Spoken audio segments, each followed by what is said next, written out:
In the world of Hollywood, movies get greenlit and redlit. They get remade and rebooted. But we are the ideal. I'm Sam Gasch. And I'm Mike Bobbitt, and this is Ideal Remake.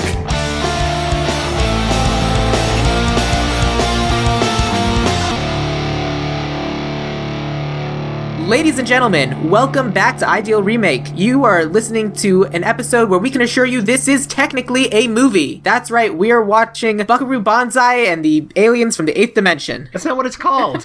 What is it called? It's called The Adventures of Buckaroo Banzai Across the 8th Dimension. Well... The important We're thing hanging is... out with my buddies.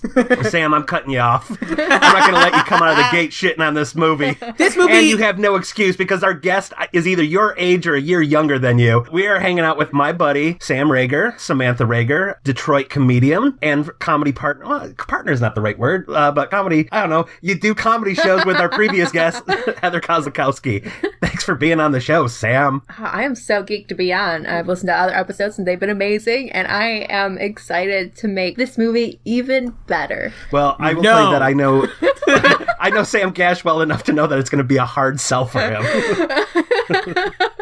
This movie has something for everybody. It has music, it has aliens. Of course, he's a physicist, neurosurgeon, test pilot, rock star. So, superhero.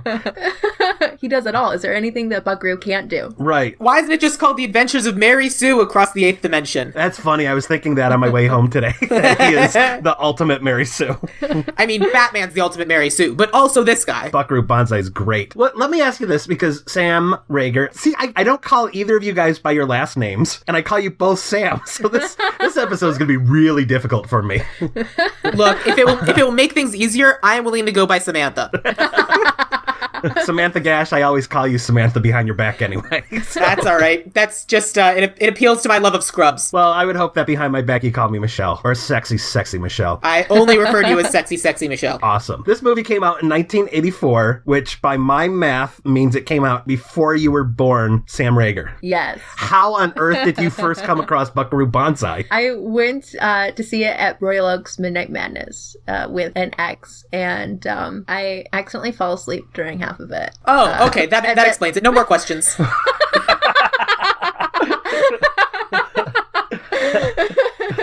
I rewatched it and I liked it.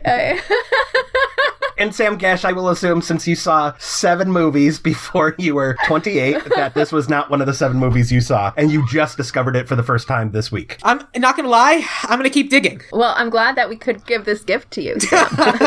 I watched 3 movies for the first time this week. I watched The Adventures of Buckaroo Banzai, and then as palate cleansers, I watched the first Fast and the Furious movie, and then I watched Running Man. That's funny. I've never seen a Fast and the Furious movie, and I was thinking about finally jumping in and giving them a shot. You know what? I'd only seen Fast 5, and I enjoyed the first one. The first one was good. I have a feeling I know how you're going to rank these movies. You like Fast and the Furious best. You like Running Man a distant second, and way at the bottom for you is Buckaroo Banzai. Bingo! Well played, Mr. Bobbitt. Finally, after 3 years, I know how your brain works. Let me tell you that you are mostly wrong. Interesting. I like this movie.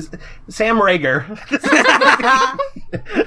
This is gonna, like, if this is the first episode someone listens to, they're gonna be like, wow, Mike has like a weird affectation that he uses the first, because they won't put together that you guys both have the same first name.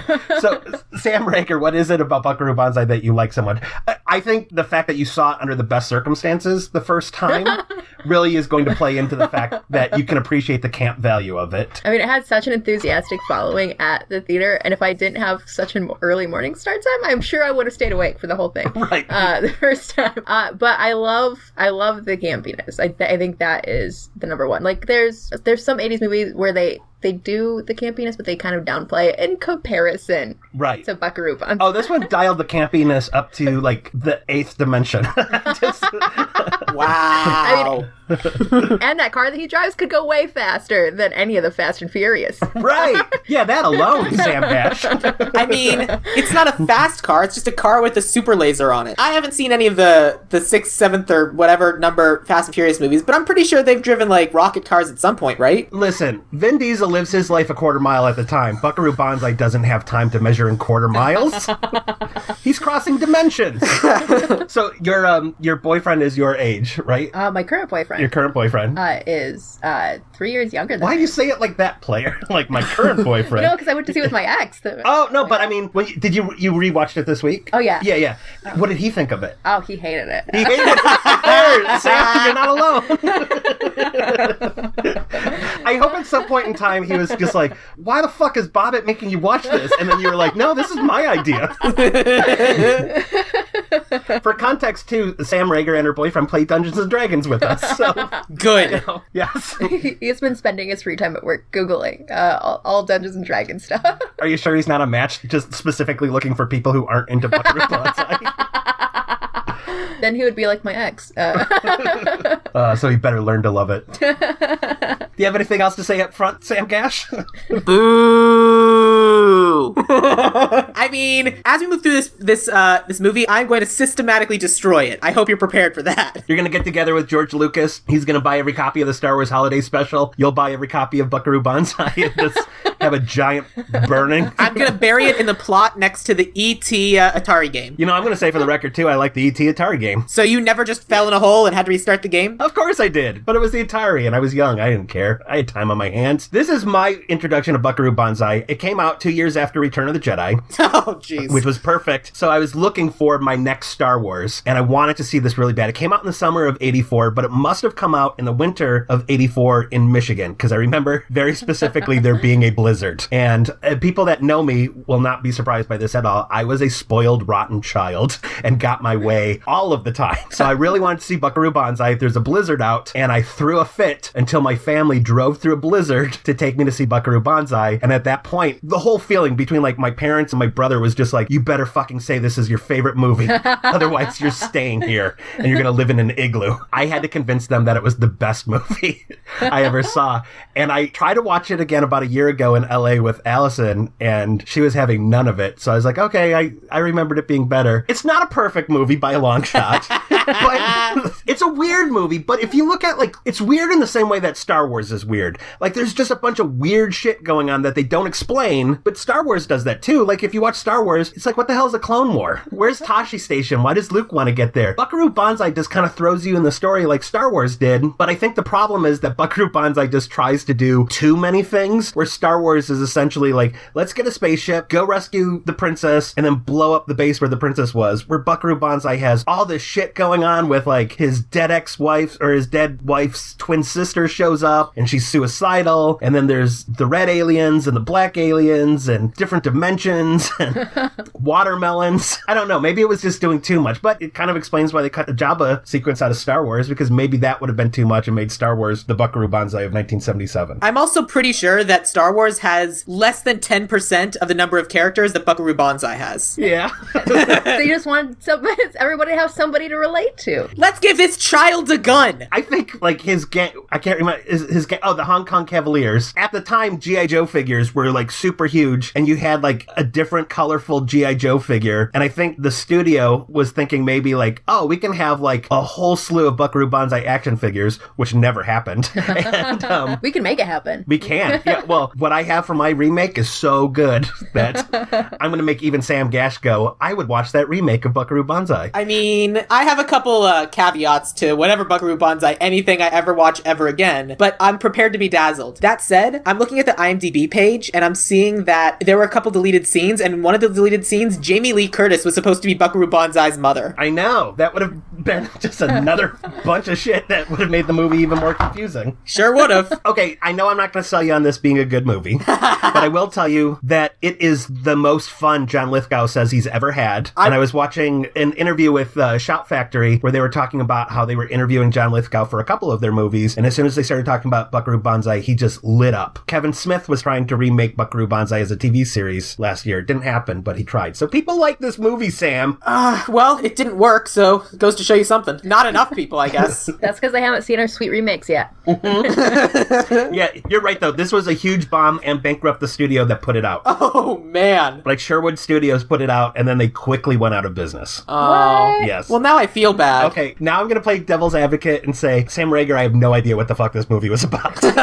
So, do you want to try to take us through the plot? I honestly don't know that I can. Okay, it starts off showing Buckaroo doing some brain surgery, as neurosurgeons do. Hold on. And then, before even that, we get he goes to the mountain. We get three. No, Oh, no. The mountain's afterwards. Before we get the brain surgery, we get 3 or 4 paragraphs of, just so you know, here's 10 pounds of backstory. Anyway, watch this brain surgeon. Which isn't unlike Star Wars, starting with the opening crawl, proving my point. Thank you, Sam Gasch. You're helping convince everyone who hasn't seen this movie that they should run out right away and buy Buckaroo Banzai on Blu-ray. Oh. You're gonna convert so many people. So yeah, after the rolling backstory and then the neurosurgery, then he just shows up super quickly to test out this new car, and his groupies are there before him as well. The Hong Kong Cavaliers. Yes, they're not his groupies. They're his backup band. And pit crew and contemporary scientists. And I'm fairly certain secret lovers. Yeah, they're the village people, that's for sure. Oh yeah, They're the I mean, sci-fi village people. There's no way Buckaroo Banzai and Perfect Tommy aren't banging. Yeah, but, I would bang Perfect Tommy. I mean, he's perfect. Yes. Okay, before we move off the Hong Kong Cavaliers, since we're introduced to them, do you have a favorite one, Sam? No. Sam Rager. Sam Rager. I know your answer, Sam Gasch. He hated them all. Look, Oh crap! I have a special place in my heart for anything Clancy Brown does, just because I played Magic the Gathering with his son, and Clancy Brown's a legitimately cool dude. And when Jeff Goldblum shows up... Oh, wait, stop a second. Sam Rager and I need to pick up that name that you just dropped. Ooh, that's a heavy one. Clancy Brown's a big guy. Ooh, that's 6'2" of name that you just dropped there. Oh, okay. Whew. Heavy one. I got it for you. You are right, though, that Clancy Brown is a great voiceover actor and a great character actor who's been working forever, and I'm glad that he's a cool guy and that you get to play Magic the Gathering with his son. Yeah. And then Jeff Goldblum just randomly shows up. He's a cowboy for no reason, and then all of a sudden he and Peter Weller are best friends for no reason, and I don't get it, and it makes no sense, and it's so dumb. Whoa. He and Peter Weller were doctors together. Yeah. So they had that backstory, and he was dressed as a cowboy because he accidentally took the term buckaroo too seriously. Uh-huh. And New Jersey, the cowboy, was kind of like a nerdy outcast, too, so he was perfect for the Cavaliers. And they didn't have a cowboy Let's add a new person to the gang. All right, well, let's forget that. Hey, look at this lady. She seems pretty and broken. Let me try and seduce her because she looks like my dead wife. That's not weird. That is weird. Like, okay, I admit I occasionally looked away from the movie. But I was like, wait, I gotta go to Wikipedia and find out exactly what's going on here because I'm having a hard time following this. If she's the twin sister of his dead wife, why didn't he just go like, holy shit, you look just like my dead wife? That is a good point. I will concede that. And I feel like that was something I didn't like about the movie as well, is like him taking advantage of emotionally unstable woman instead of getting her help for being suicidal. He just like got her thrown in steals her from jail, brings her onto the table for his press conference because reasons, and yet she is still the most developed female character in this entire movie. Those reasons were that because she's Ellen Barkin and she was in an Academy Award nominated movie the year before. She was in Tender Mercies. So she was bringing star power. You don't, keep a movie star in jail. I mean, you can try. She did find a way to make her own wardrobe throughout the movie. And what a weird wardrobe that was, too. Why? Even by 80s standards, that was a strange wardrobe. And where I was like, did she just tie her pants together at one point? I think she made a wardrobe out of men's shirts. Yeah, it's like she kept on stealing the Hong Kong Cavaliers' clothes, bit by bit. So she's actually Ali Sheedy in Breakfast Club as the token female of the Hong Kong Cavaliers. And then she's just stealing things. And then she's all of a sudden willing to die for this guy who's manipulating her, who she's known less than a day. Buckaroo Banzai does not manipulate people, Sam. How dare you? He got a child to risk his life for him. Listen, as a person that just oozes charisma, I'm sure I could get a child to risk his life for me. I wouldn't want the child to do it, but I can't help it. Sometimes when you have charisma, like Buckaroo Banzai and I have, I had to commit, by the way, with my family to liking Buckaroo Banzai to the point that I got the comic books too. And how are the comic books? Right up there with the movie. When I think charisma, I definitely think the guy who played a robot. He knew how to rock that stage. Yeah. Which is how they met Penny, is she saw her crying and he drew all of the attention on her. Which I have found crying women love. He didn't see her crying. He heard her crying over the music he was actively producing. Come on, you've been on set. You know they weren't really having music. Of course it was going to be easy to hear someone crying. Oh, Mike, the fourth wall. It's just shattered all over the place. It's the fourth wall and the eighth dimension. Yeah, I knew I set you up for that one. Oh yeah, I forgot, like, when he blasted through the mountain into the eighth dimension, how that thing latched onto his car. Yeah. And they just carried it around in a big... It was, well... They also don't explain how all of those aliens got out of the eighth dimension. Like, they said that aliens were trapped in the eighth dimension, and yet here's several dozen of them on Earth. No, a lot of them were trapped in the eighth dimension, but a few of them with John... What's his name? John Werfen? Lord John Werfen. Dr. Emilio Lizardo. Yeah, Lord John Werfen and some of his people, like John Big Butte, managed to escape and were on Earth. So they had been looking since 1938 when Dr. Lizardo, like, first kind of went through. They've been on Earth waiting for another way to, like, free the rest of their red electroids. So how did that work? When Dr. Emilio Lizardo jumped on the thing and his partner was like, no, Professor Hikita was like, no, don't do that. And Emilio Lizardo, like, went halfway through the wall. Did he just merge with Lord John Werfen? Yes, right. No, they merged. Because why? Because alien technology, Sam. You're not meant to know. The eighth dimension is a weird place. Yeah. Because as you would say, Sam, reasons? Reasons. This movie's bad. How dare you? Okay, we're at the press conference. Take it away, Sam Rager. So they're at the press conference. They start talking about they start talking about Buckaroo making it through the mountain. They show off that thing that they've just been carrying around in a beaker, and the eighth dimension got their car pregnant. and they kept it. They kept it. This is a pro-life movie. And then he gets a call from the president. And, like, during this conference, they have Penny set up with a microphone, which I thought was interesting. Don't give Sam Gasch any opportunity to jump in and just start going, because reasons? So, yeah, the president calls, and I don't know what he's doing. Is he getting, like, a back rub at that point? Yeah, he's getting something weird going on. Like, he's in that... The president threw his back out, and so he was having his back realigned, so he was in the thing. Oh, okay. It was a weird bonus fact for no reason. Because there's, like, so much going on before the movie starts. Buckaroo Banzai is just like Star Wars. The president was played by Ronald Lacey, who played Tot, the Nazi that burns his hand on the amulet in Raiders of the Lost Ark, but Neat. Completely unrecognizable. Yep, I had no idea it was him. Yeah, the only reason I'm seeing that is because he's, like, on his IMDb page, it's saying known for Raiders of the Lost Ark, and I'm like, what? Yep. So Buckaroo goes to try to take a call, and it turns out to be, like, these aliens just hanging out, and then they zap him through the phone, and then because they zapped him, he was able to write a formula on his hand, and then he seemingly electrocutes anyone who he kind of touches, and he can see the aliens for what they are. That was the thing that I had a Wikipedia to find out what was going on. Apparently the black lectroids shock him so he's able to see the red lectroids, and then they give him the formula so he can help the other Hong Kong Cavaliers. I feel this episode's making me feel really racist, guys. Every time I say Hong Kong Cavaliers. What, you think it's weird that Peter Weller played a Japanese guy? Half Japanese. Good old blue-eyed Peter Weller. Yeah, I did pick up on that quite a bit. Also, I like that he plays half Japanese, and that's not where Hong Kong is. How dare you? Also, the letters on his headband don't spell anything at all. It makes me wonder how many people got the kanji from his headband tattooed on themselves because they love Buckaroo Banzai, thinking that it said Buckaroo Banzai, and yeah, it doesn't. So. And then he's just randomly doing a kabuki ceremony later, and it just, oh god, it's so unfortunate. Randomly, he's half Japanese. It doesn't come up! Chewbacca and R2-D2 are randomly playing the holo chess on the Millennium Falcon, and they never call back to that. Again, Buckaroo Banzai and Star Wars, practically the same movie. I mean, I would compare this more to when they all go to the Wookiee world to celebrate whatever Wookiee Christmas is called. Wookiee Life Day. That is the analogy. No, because there's no softcore video porn. Buckaroo Banzai literally tries to hook up with a literal suicide girl. Listen, I don't know if you remember, but about 15 years ago, a lot of people were trying to hook up with suicide girls. It was like the number one softcore porn thing on the internet. So Buckaroo Banzai was ahead of his time. So what you're saying is points to me? No, I'm saying point to Peter Weller for being a trendsetter. He was into suicide girls before suicide girls were wearing too much black eyeliner and fishnets. I know this is jumping ahead, but I'm surprised at the end when they think that she's dead, how he's like, I'm still gonna go for it.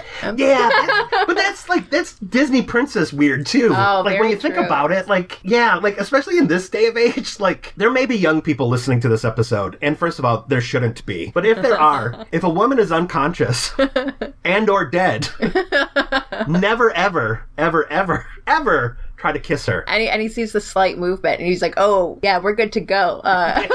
And right before that, Jeff Goldblum is like, I tried everything I could. And Jeff Goldblum is I love his character, and he's a neurosurgeon. But if like a tiny electric shock can wake her, I don't think he's tried everything. I think he really disliked Penny, or he was like helping her out. I mean, I don't think Jeff Goldblum had a set of paddles down in the weird sub-basement with killer snails. Hey, he could have figured it out. I mean, look, I'm just finally glad that we found an answer to the question of, can you think of any bad movie that Christopher Lloyd has ever been in? I can't. Can you, Sam?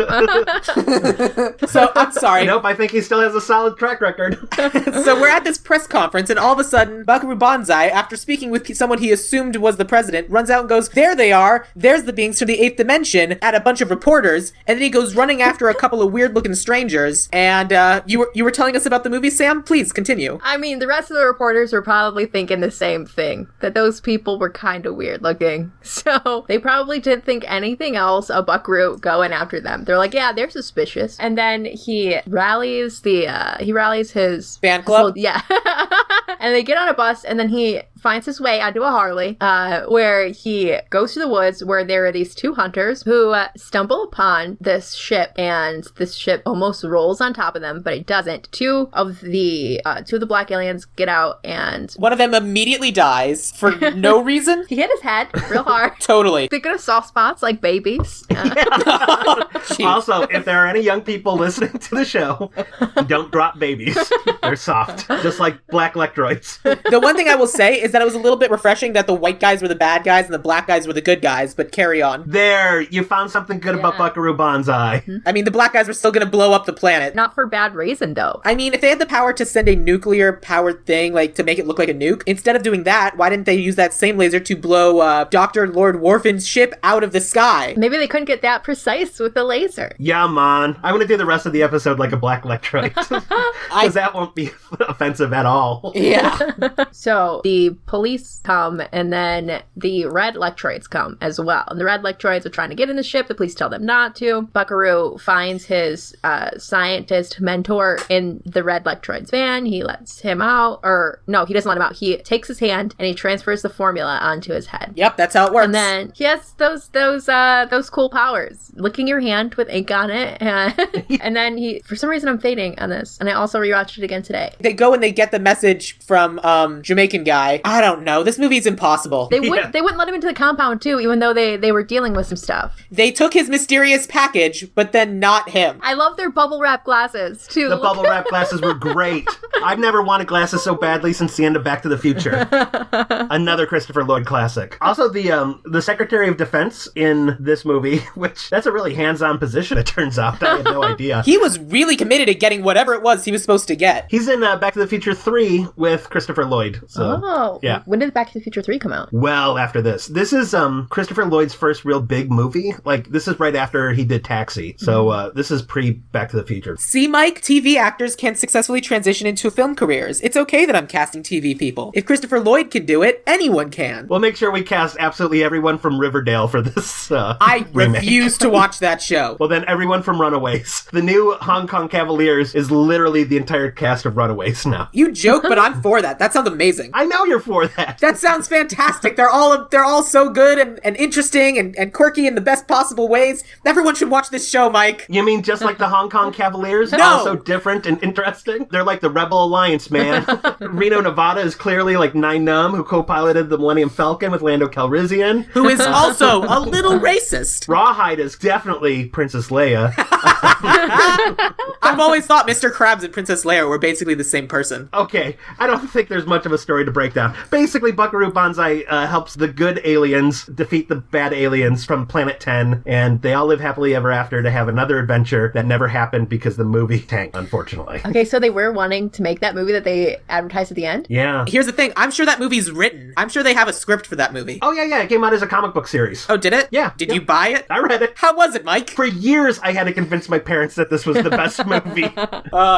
Because I post these on my website, and I think that would be the only way my mom could figure out how to listen to this. So if my mom is listening to this, my dad is probably in the next room, and they're probably going, aha! We knew all along! That son of a gun! My mom never forgets anything. I mean, I bet this movie did get Jeff Goldblum Independence Day. No! Jeff Goldblum was actually pretty successful at this point. Like the year before this, he did The Big Chill and The Right Stuff. Ellen Barkin was in Tender Mercies, which was nominated for Best Picture. And John Lithgow had already been nominated for Best Supporting Actor at this point. Like he's an Oscar-nominated actor when he said, oh yeah, Buckaroo Banzai sounds like fun. Tom Hanks was originally, well, not originally, but he was considered for the role of Buckaroo Banzai. Do you think they approached him, or do you think... Yeah, but I think at the time, you know, it's not like Tom today. This is like bosom buddies Tom. I did think that the director of the movie was using an alias because his name is W.D. Rector, so I thought it was sort of like W.D. Rector.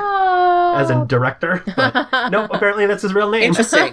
And he also did Big Trouble in Little China? Of course he did. He wrote it, yeah. Both he and the writer of Buckaroo Banzai came up with the story of Buckaroo Banzai and the whole universe for it while they were in college together. So, wait, hold on. Yes, I assumed Buckaroo Banzai, the movie we saw, was based off an already existing comic book series. It's based heavily on the Doc Savage comic book. It's lifted really heavily to the point that you would think that someone would have been like, well, this is almost copyright infringement. Apparently Doc Savage has his own Hong Kong Cavalier prototype group and everything, but nope, that's just how good of world building they did, Well, Sam. that's the thing, because I was actually giving this movie a fair amount of leeway, just because I was like, well, it's for the people who've been reading these comic books for years, and that's why they have all of this backstory already built up. Because that's why I'm assuming Penny Pretty, all of these things already exist in this world, and then this movie's basically just the next issue. So it's basically like picking up a soap opera in the middle. And to find out that that's entirely false makes this movie so much worse, which I did not think was possible. Oh, how dare you?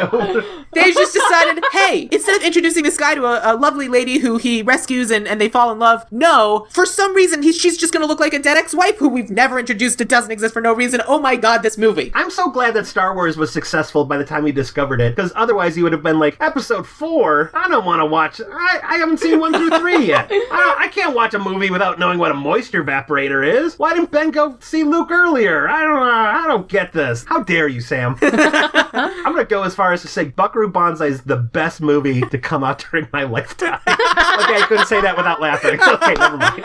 Okay, I have one last little piece of trivia, and then we can remake this masterpiece. At one point in time, they drive through the tunnel, which I don't know if you probably recognized it, Sam Gasch. It's the tunnel leading to the Griffith Observatory, which is the same tunnel that they go through in Roger Rabbit. So, yep. It's also the same tunnel that they use in Back to the Future, isn't it? Yep. Famous tunnel. It's the tunnel in LA. Anytime you go through a tunnel, if it's not on a freeway, which is the tunnel at, I think, 3rd and Fig, downtown LA, then it's that tunnel. Yeah, I mean, unless you want to shut down a highway. Right. Every time Alice and I would go to the observatory, we would always say, now entering Toontown. So... Yeah. Oh, you both are cute. I know. We're the best. Earl Mac Rausch, who wrote this is not the movie that tanked his career. He wrote the movie Wired, or adapted the movie Wired, which was the movie about John Belushi reliving his life as a ghost, basically. And that's the movie that blackballed him from Hollywood. So, Oy. Oh, wow. So John Belushi living his life as a ghost? like, it's kind of... you know about the movie Ghost, because you listened to that episode. In the movie Ghost, Patrick Swayze runs off after he's been shot, and then he's like, oh, I'm dead. So the movie Wired is sort of like John Belushi waking up in the morgue and then just kind of walking through as, it's sort of like a Christmas Carol with heroin and cocaine. Oh, wow. That was a bold choice to make it for somebody that actually lived. Yeah. Sam, do you have any questions about Buckaroo Banzai other than why? Well, I mean, we're walking over ground that's already been done. I mean, they basically already remade this movie. Yeah? It's a movie about aliens that live in the space between spaces. This movie is Indiana Jones and the Crystal Skull. How dare you?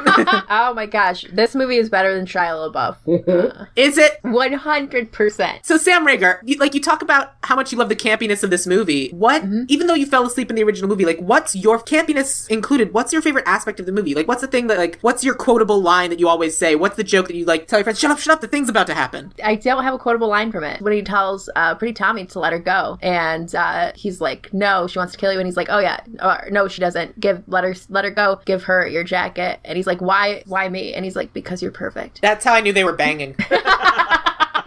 Maybe Buckaroo Banzai was sort of like a David Koresh cult where they all took turns sleeping with him.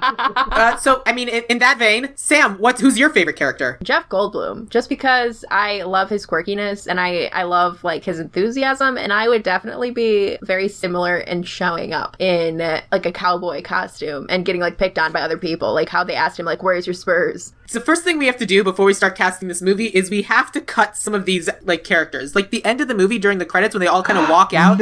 And walk as a giant pack of people. Absolutely not. Every single one of the Hong Kong Cavaliers is like a perfect snowflake. Individual and beautiful in their own way. I cast 5 plus a director plus a writer. That's all I'm giving you. I have 9 pages. Oh, no. This is going to be a 2-part episode. Part 1 is going to be casting the Hong Kong Cavaliers. Part 2 will be casting the Electroids. And then we'll do a Patreon episode where we cast everyone else. I mean, we're going to have to start a Patreon for something like that, but I'm down. So I don't know about you guys, but I tried for casting Buckaroo Banzai looking up half Japanese actors and found no one recognizable at all. I did the same thing. I did not. Sam Rager, who do you have for Buckaroo Banzai? I was torn between Donald Glover or Neil Patrick Harris, because in my remake, it would take on more of a musical element. Oh, Jesus. Ooh. A musical Buckaroo. Yeah, because he does like a really like almost like public domain white guy rock song, and then he starts to do like a really public domain quality piano solo. So like as a rock star, we never really get to see him as a rock star, but Donald Glover could be a good Buckaroo Banzai.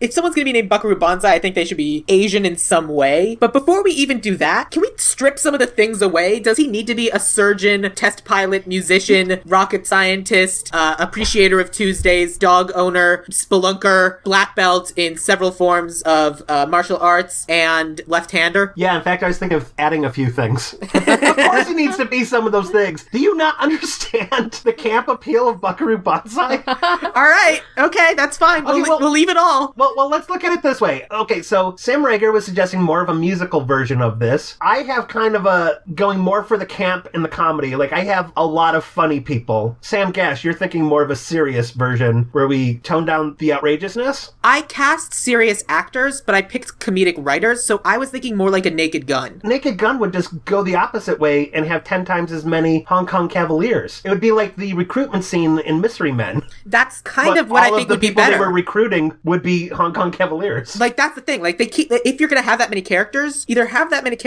have fewer characters or have 10 times as many. There aren't that many Hong Kong Cavaliers, though. And I only recast one of them. There's only 4, really. Well, there's the original 4, plus, I don't know why I'm blanking on his name all of a sudden, plus Jeff Goldblum, plus the helicopter pilot and the kid, plus the secretary, plus the scientist who gets killed by random things. It never stops. Well, I stuck to the 4 original Hong Kong Cavaliers. Okay, all right. I mean, that's not unreasonable. Okay. The thing is that, like, I think there could be something here. I just think we got to figure out, like, what we're doing. I would cut the space between spaces thing. I would just say, hey, aliens have been living on Earth for a while because this was the worst place in the world that they could be exiled to. Like, they got sent to this planet because this planet is worse than jail for these aliens. But finally, our technology caught up to the point where they could get home. And now the aliens that exiled them are like, no, we can't have that. We would destroy your planet before we let these aliens get out of alien jail on your planet. Well, yeah, I agree that some of the plot near the end gets a little muddled and confusing, but I think everything leading up to it, and I'm not actually being facetious when I say this, I think it's gold. Like, I think it's really good. I would trim a lot of the stuff at the beginning, a lot of stuff at the end, and I would make women better, but I don't necessarily disagree with you. So answer me this, Mike and Sam. When would you set this movie? Yeah, that's kind of tough, because it's sort of, like, important that it's in a Cold War kind of setting, but we're kind of in a weird sort of Cold War now, that it could be really contemporary. Yeah, I think either now or in the 80s again. But, I mean, yeah, if we made it 5 years ago, then even just 5 years ago, it might be a little weird, but because of the interesting political climate, yeah, I think we could make it contemporary. My pitch is actually to make this a retro-futuristic kind of movie. You have all these ridiculous things that are going on. Do it like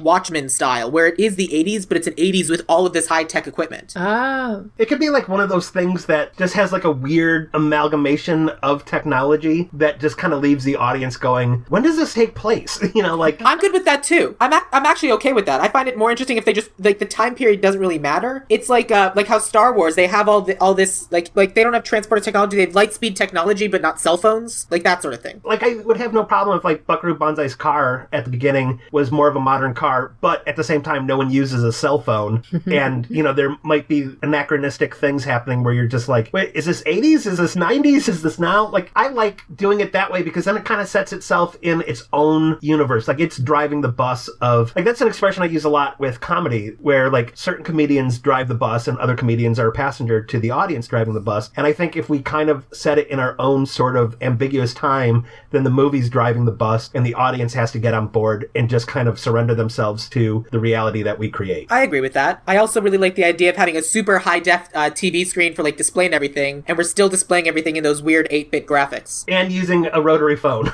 Yes. In fact, if they have a cell phone, I want it to be a rotary cell phone.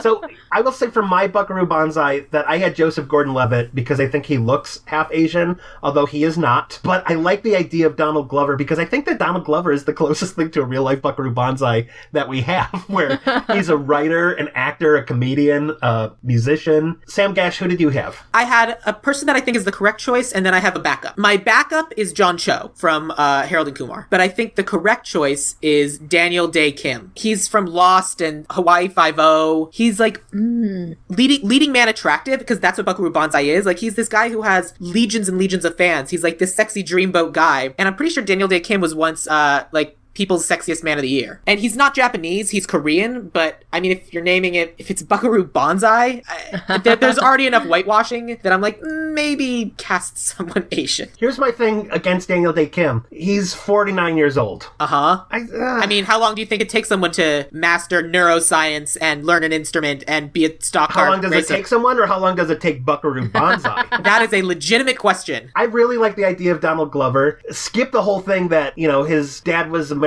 and his mom was Japanese, his mom was American and his dad was Japanese. Or his mom could be African American and his dad could be Japanese. Yeah. It could, but his name's Buckaroo Banzai because he's Japanese. Like, that's where the bonsai comes from. Like, you'd have to change his name. What if it's just kind of like his nom de guerre? Am I using that phrase right? I believe you are. DJ Dangler pulled it out on me, and that is his real name. For about a year now, I've been wanting to use that, and I don't know if I did it right. Don't get me wrong, I love Donald Glover, and I think Donald Glover's good at just about everything he's ever done. But I think if you're casting a character that has, in history, been a whitewashed character, even casting a black guy as an Asian guy isn't necessarily always... I think it'd be better if we cast an Asian guy, but if you guys feel strongly that we need to go with Donald Glover, I'll follow your lead. Well, I would say between your two, I would choose John Cho. I don't know if I've told the story on the podcast before, but I saw John Cho when I was in LA. This literally happened to me. It's not even an expression or a turn of phrase. John Cho, in person, was so handsome that he literally knocked the breath out of me. I mean, he has already played a Japanese guy in a major motion picture. Sulu? Yeah, he played Sulu, even though he is himself South Korean. So we can go with him then for our... We're gonna go John Cho? Yeah. Okay. We'll go John Cho. I'm pretty sure he can sing also, and as I'm looking at some Wikipedia information for him, apparently it was John Cho who popularized the term MILF. That's a strike against him in my eyes. It is also a strike against him in my eyes, but let's rock and roll. Yeah. No, I'm sad that I also know him from Selfie. I like Selfie! You didn't like Selfie? It was a guilty pleasure of mine. Oh, how can liking something good be a guilty pleasure? I mean, Buckaroo Banzai should be your guilty pleasure. What do you guys want to do next? You want to do Dr. Emilio Lizardo? Yeah. Okay. Who'd you guys have? I had Robert Carlyle for Once Upon a Time fans. Yeah, you know what? I immediately went Train Spotting, and I was like, I don't see him as being funny. But you're right, on Once Upon a Time, he's funny and scary, too. Mm-hmm. I had Willem Dafoe. Ooh, he's good.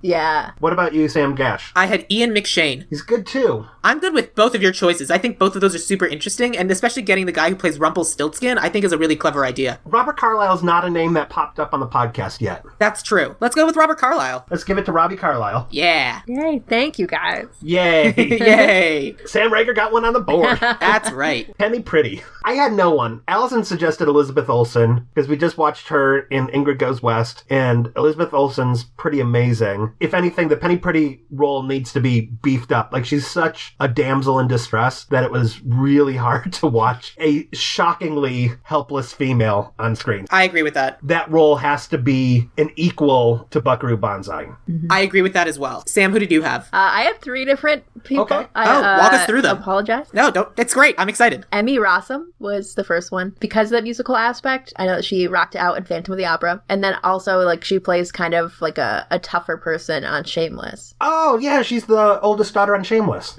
She's also great in the new Futile and Useless Gesture. My next choice was Carrie Mulligan, and that was just because she reminded me of. And then my third choice was Matt Dallas, because Kyle XY was a guilty pleasure of mine as well. What's the person's name? Matt Dallas. Matt? Yeah. A guy? So your Penny is a guy? Yeah. Interesting. Huh. I mean, that does kind of fit the rhetoric. Oh, it's a guy without a belly button.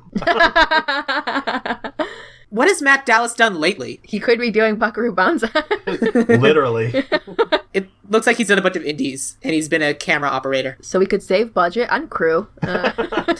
Well, let me tell you mine. Yeah, go ahead. The person I cast for Penny Pretty is a lady named Emily Browning. Emily Browning is on American Gods, and she's the dead wife on American Gods. And she's this character who's like fragile while simultaneously being incredibly badass. She kills a lot of people. She dance fights people to death in Sucker Punch? Yeah, Sucker Punch. So like that's why I cast her, because she can look like that fragile person, and then because she basically, I mean, I don't think you should keep the torture scene in Buckaroo Banzai, but I feel like Emily Browning is one of those people who could seriously mess up some aliens shit. Yeah, but Buckaroo Banzai gets tortured as well, though. He does. They both get tortured. Yeah. He does, but Buckaroo Banzai's torture makes me less uncomfortable than Emily's torture. We could torture Penny Pretty, but she could rescue herself from it, as opposed to waiting to be rescued by the boys. And I'm also cool if she's the one who rescues Buckaroo Banzai. Yeah, no, that would be even better. Yeah. And then she could spark kiss him back to life. Well, yeah, Emily Browning is good about being a dead person who comes back to life. Because if there's one thing I do want to keep, it's non-consensual kissing.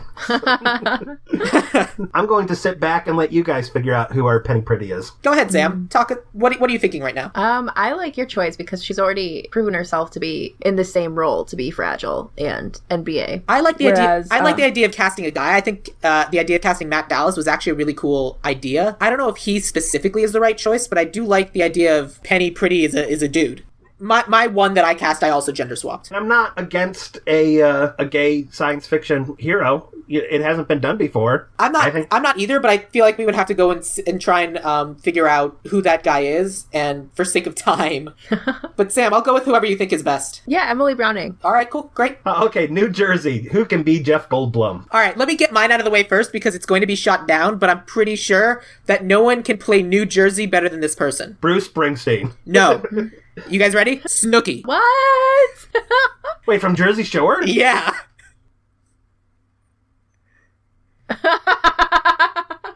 Usually I edit out all of the silence in an episode, but I think this episode is going to be 10 minutes of silence right after you say that. People will be looking at their iPhones going, no, it says it's still playing. Well, think about it.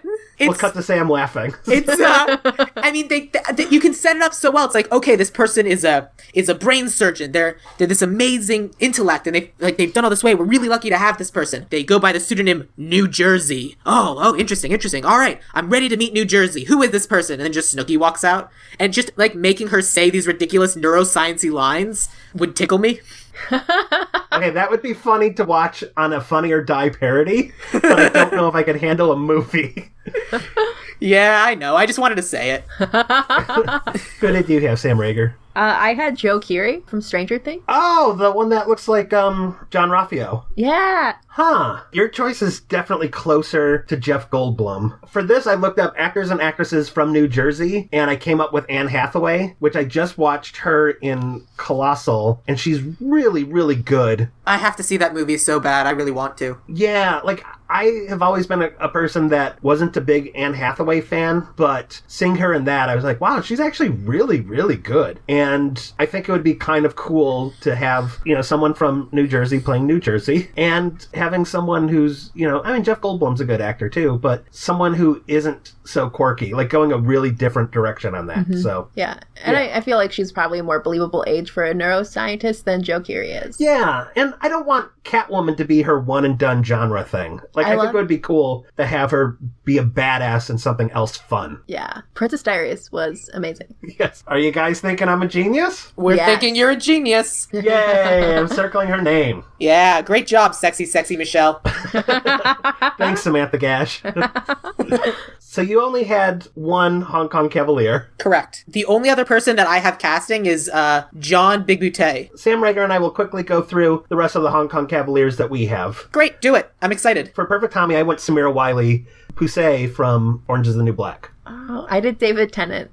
Ooh. They're both perfect. Yeah, they are. Let's go fan favorite David Tennant. Yeah, let's do that. And then if someone doesn't know, they'll go, who? Oh, that was a good play. I can't tell if you're being sarcastic No, or not. I love puns. Wow, For Mike. Reno, Wow. Nevada, to replace the great actor Pepe Serna, who played Reno, Nevada, who we all know all the great roles that Pepe Serna went on to do after Buckaroo Banzai and before Buckaroo Banzai. I know it was hard to step into the big shoes of Pepe Serna, but I came up with Michael Pena. Michael Pena would be great. Craig Robinson. Craig Robinson? Oh, from the Tub Time Machine? The Pontiac Bandit. Yeah. He's really good in Morris from America, the movie where he plays the soccer coach, and he and his son are black Americans that are living in Germany. And it's just sort of like how his son is dealing with being a total fish out of water. That was really neat to see him in a serious role. I love both of your picks. They're both amazing actors. I would probably lean a little bit more towards Michael Pena just because, I don't know, I just think he's a really clever person. I think he could do like a weird character thing. Craig Robinson, as far as I can tell, kind of always plays Craig Robinson, but I don't know. I think I would lean towards Michael Pena if it was me. Did either of you guys cast John Paca? No. What if we throw Craig Robinson in there? Like, I had Mos Def, but I'd be happy putting Craig Robinson in there because Craig Robinson kind of fits who I have for all the red Lectroids, that I have straight up funny people for all the aliens, with the exception of John Emdahl, who is Rosalind Cash in the original. I thought Taraji P. Henson she would be fun amazing. for that. I agree with all of the words that just came out of your throat hole. Okay.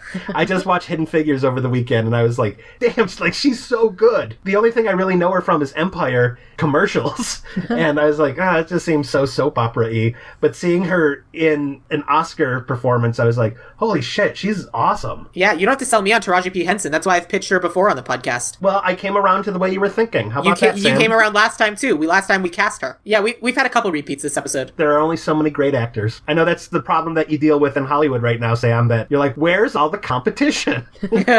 I'm just gonna sit here and quietly sob if that's cool with you guys. Yep. I had George Takei as Professor Hikita. I didn't write it down, but I was thinking the same thing as well. Okay. That works for me. And then for Rawhide, I had Danny McBride. I didn't have Rawhide on here. He's the best of the Hong Kong Cavaliers! If when you say Rawhide, I basically can only picture Danny McBride now, so perfect. Did you have the red Lectroids at all? No, I had Pinky. Who? Who's Pinky? He was the one that was at the door when when John came with the box. Sam Rager cast a day player. And I have Kevin McHale for Pinky. Who's Kevin McHale? He was in Glee. He played the kid in the wheelchair. Oh, I like that kid. Yay! A lot of people were upset with him in Glee because he's playing a guy who's handicapped, and then he has a literal dance number where he gets up out of the wheelchair and dances in like a fantasy number. And people were like, no, there's so many talented disabled actors, and they cast one who can walk. Yeah. Yeah, that's sad. It's a conversation for another time, but like disabled actors are not treated very well in Hollywood. What a surprise! You could cut the word disabled out of that sentence and still be saying something accurate. That is also true. Pinky Carruthers was played by Billy Vera, who doesn't even have a picture on IMDb. Has also got... he has 41 credits and soundtrack credits, too. Yeah, apparently he's someone. He's some sort of musician who's written a lot of songs, but he was in the Doors movie, did a song for the Ted 2 soundtrack, so... and the Rugrat. And what did he do in Rugrats? Oh, he's Goldie the accordion. Okay, well... Now he's Kevin McHale. For the trio of red Lectroids, John Big Boutte, John O'Connor, and John Gomez, I had Will Ferrell, John C. Reilly, and Jason Mantzoukas. Oh, that would be good. That is pretty great. The only person I would throw into that mix is for John Big Boutte, I cast Tom Hiddleston. Loki? Yeah, I think it'd be funny if we have like this classic like Shakespearean style like villain level actor just surrounded by like the two comedy bubbling guys. Yeah, so he can still have John C. Reilly and Jason Mantzoukas as his cohorts. Oh yeah, absolutely. If anything, I'll insist on it. I had Willem Dafoe as the Secretary of Defense and Alec Baldwin as the President. I think you can cast Alec Baldwin as the President, and then I think it'd be funnier if you cast one of the other Baldwins as the Secretary of Defense. Okay, Stephen Baldwin is a scumbag, so how about Billy Baldwin? Yeah, there you go. Oh, how about add to the confusion and cast Adam Baldwin from Firefly, just to have people go like, I thought they weren't related. I think that'd be funny, except he's also supposed to be a real asshole. Is he? Yeah, Oh. he plays Jane. Yeah, I'm trying to remember the story that I heard, but like I listened to the story about how he was basically just like apparently he's just not just an awful human being. Oh, that's a bummer. Yeah, just kind of like a harassing jackass kind of thing. I think your casting is a good idea because I do think that's funny, but Okay, so Billy Baldwin gets the role then. yep, He'll be happy because I think he needs the work.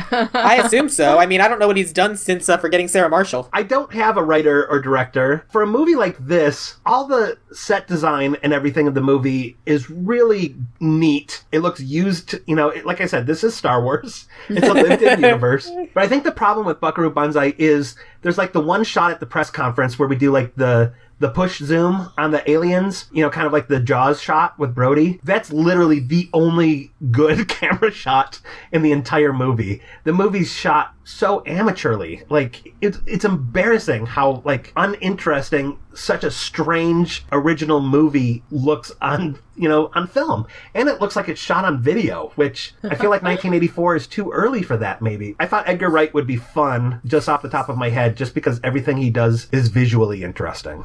Sam, did you have a director? To direct it. Oh, for the director, I had Robert Rodriguez. Robert Rodriguez, another person who does interesting really well, and camp. Mm-hmm. What about you, Sam? I had the Russo brothers from like Avengers Civil War or Captain America Civil War and all of that. Like I cast the Russo brothers. I would have hired the Russo brothers simply because for big movies like that, they're good at handling chaos. Yeah, you're right. The Russo brothers doing superheroes and comic book stuff already. They've done comedy because they've done Community and Arrested Development. I like it. Sam, how do you feel? I like it too because I think Arrested Development is like a hard show to capture, and they were able to do it. Like all this plot lines going on. All right, cool. Then tell me who you guys have for writer or writers. Excuse me. I had writers. I had George Miller. Oh, Mad Max. Yeah, that's an interesting pick. He would definitely simplify the story since Mad Max is essentially drive towards the left side of the screen for an hour, now turn around and drive towards the right side of the screen for an hour. That is true. Did you guys know I fell asleep at the Chinese theater watching Mad Max in IMAX? And then I lent you the DVD, and I think you fell asleep again. I did fall asleep again when you let me borrow it, yep. Which is a shame, because it's a really, really good movie. I'm sure there's a story in there that's good. He would nail that when he goes to the eighth dimension. Yeah. The writers that I had were Rhett Reese and Paul Wernick. They wrote Deadpool. Oh! Yes, definitely, because I think they'd be able to keep the humor in it. Yeah. Not that I don't love Mad Max, because I love Mad Max. We have the Russo brothers' Adventures of Buckaroo Banzai Across the Eighth Dimension, written by Rhett Reese and Paul Wernick from Deadpool, starring the incredibly handsome John Cho as Buckaroo Banzai, Robert Carlyle as Lord John Werfen / Dr. Emilio Luzardo, Emily Browning as Penny Pretty, Anne Hathaway as New Jersey, David Tennant as Perfect Tommy, Taraji P. Henson as John Emdahl, George Takei as Professor Hikita, Michael Pena as Reno Nevada, Alec Baldwin as President Widmark, Billy Baldwin as the Secretary of Defense, Danny McBride as Rawhide, Craig Robinson is John Paca, John Big Butte is Tom Hiddleston, John C. Reilly is John O'Connor. Can John C. Reilly play John C. Reilly? Yes, please. Yeah. And John Gomez is Jason Mantzoukas. And of course, Buckaroo Banzai would not be complete if we did not cast Pinky. Can Kevin McHale still be in his wheelchair? Yeah. I want him to be up at the top of that door and you're just seeing his face and then you cut to the back and it's just him in the wheelchair just 6 feet in the air. And like people can wonder, like, wait, no, I thought I heard that the guy from Glee wasn't actually in a wheelchair, but he is in Buckaroo Banzai, and then that way he doesn't get work again, and it serves him right for taking work away from handicapped actors. There you go, because it was his fault. Yeah. That's how Hollywood works.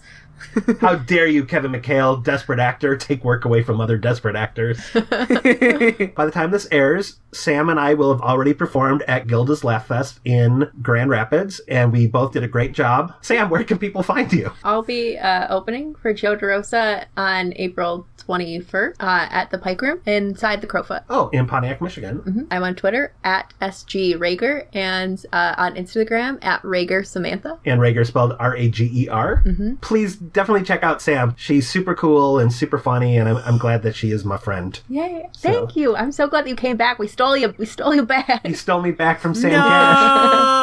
No! We're coming for you next, Sam. I'm not moving back to Tucson. Yeah, I don't know if you can handle the Michigan. I think when we mentioned Michigan, my potentially going to Michigan at all to Tomei, I think she just flat out said, yeah, you'll be killed. Well, Killed with kindness. my C-3PO to my R2-D2, which is a Star Wars reference, which is a movie that is just as good as Buckaroo Banzai, is Sam Gasch. And you can find Sam online at Sam Gasch, Gasch, and find out about all the fun stuff he's doing, sketch and improv and acting stuff that he's doing. I found a picture of the two of us on the very first time that we met on the set of Jerry Springer's Tabloid. And I will post that picture on our Facebook group. I urge everyone to go there and check it out. It's such a fun community. I talk about it all the time. A lot of it is a bunch of people that I used to work with, and it's just fun getting to see them and how weird and neat and on board they are with everything. That I really love our Facebook group. And we also have our Twitter super fan and friend and promoter of the show, Eileen. Her name is Eileen, or at EMW, as I know her from Pokemon Go. She is just amazing. She's supportive, and she wrote us a review on iTunes, and she always sends us a positive word over Twitter. She was driving a friend of hers to a doctor's appointment, and she had saved up a couple episodes so she could listen in the car on the way, and I was like, oh, that is the sweetest thing I've ever heard. So Eileen, thank you very much for listening to Ideal Remake. and for spreading the word and really giving us specific feedback. Like, that helps us out a whole lot. We're glad to know what, people are liking and not liking. Absolutely. Mm-hmm. And my Buckaroo buddy is Mike Bobbitt, and he can be found on the internet. Wait a second. Before you promote me, which of the Hong Kong Cavaliers do I most remind you of? And I want you to know that there is a correct answer. I feel like I just have to call you perfect, sexy, sexy Michelle. The right answer is Rawhide. But that's Danny McBride. There's no one else who can ever fill that role now. I consider myself the Danny McBride of Michigan. That's fair. I'll give that to you. Wait. Yeah, okay. Fair enough. You can find me online at Off the Mic. It's all off the mic. Until next time, keep laughing, monkey boy.